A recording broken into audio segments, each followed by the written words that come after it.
tout le monde remet les masques. Oui. Donc c'est un peu comme on mettrait une écharpe quand on sort parce qu'il fait froid ou un bonnet. Il faut qu'on arrive aussi à adapter nos gestes de prévention à la situation de risque qui est la nôtre en ce moment. Merci beaucoup Sylvie Briand d'être passée par En toute franchise ce soir. Et justement, on va aller voir un pays où eh bien, l'épidémie frappe de plein fouet. Eh bien, c'est juste à côté de chez nous, c'est en Allemagne. Hein. 37 120 infections au Covid en 24 heures hier. On va rejoindre à Munich le docteur Wolf-Günther Bernhard. Bonsoir à vous. Bonsoir. Vous êtes médecin généraliste. Alors, on pensait quand même l'Allemagne assez bonne élève en matière de traitement du Covid. Que se passe-t-il en Allemagne? Est-ce que c'est une histoire de gestes barrières ou de vaccination également? Surtout de vaccination, il y a beaucoup moins de pourcentage qu'en France et dans la plupart des pays de l'Europe et Israël, etc. Et en plus, l'été, on a eu presque rien. Alors, les gens, ils ont pris pas de peur. Ils étaient bien relax, cool. Et même les politiciens, ils disaient, on peut libérer, les mesures, ils sont superflues, etc. Et bien sûr, c'est presque chaque fois comme ça, quand il y a une amélioration nette, ça va dans le contraire et bien sûr ça s'évenge et la crise elle revient et c'est comme quand vous chauffez l'hiver et c'est moins 20 dehors et vous avez une température agréable, vous arrêtez pas de chauffer et ça c'est logique et si on libère trop, comme on voit aussi en Danemark.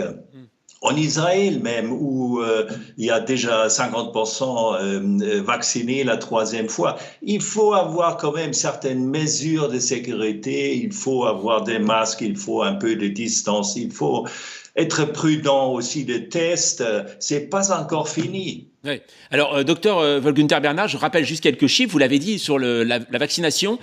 En Allemagne, 66,8% de la population est vaccinée contre 74,8% en France. Hein.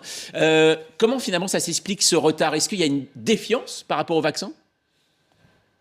Il y a pas mal de gens qui sont très forts pour se faire comprendre et c'est pas celles qui sont les plus étudiées et qui ont le plus d'informations. Les experts, ils sont plutôt calmes. Alors, dans le public, on attend surtout les gens qui disent les vaccins, c'est pas sûr. Il y a des arguments complètement absurdes que, par exemple, cet vaccin, c'est pas pour tout le temps. Il faut faire un rappel.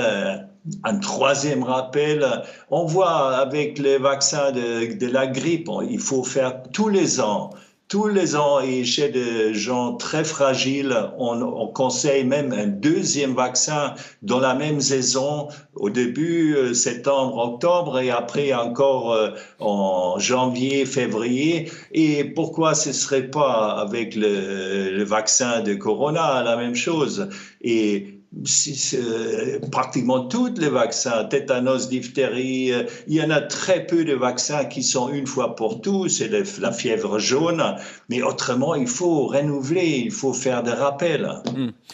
Une dernière chose, docteur Wolf-Günther Bernhard, est-ce que aussi aujourd'hui, on sait que l'Allemagne n'a pas encore de chancelier pour gouverner le pays. Est-ce que finalement, aujourd'hui, le fait d'avoir pas d'abandon politique, mais d'avoir une petite errance politique au pouvoir, empêche d'avoir une véritable politique sanitaire?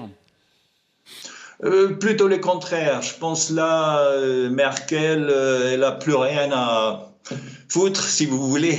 Elle fait ce qu'elle croit, c'est le mieux. Elle n'a pas à prendre des mesures pour des élections.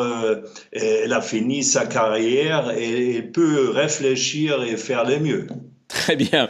Merci beaucoup, en tout cas, docteur Wolf-Günther Bernhard. Dans un instant, on va partir en Espagne, puisque vous savez que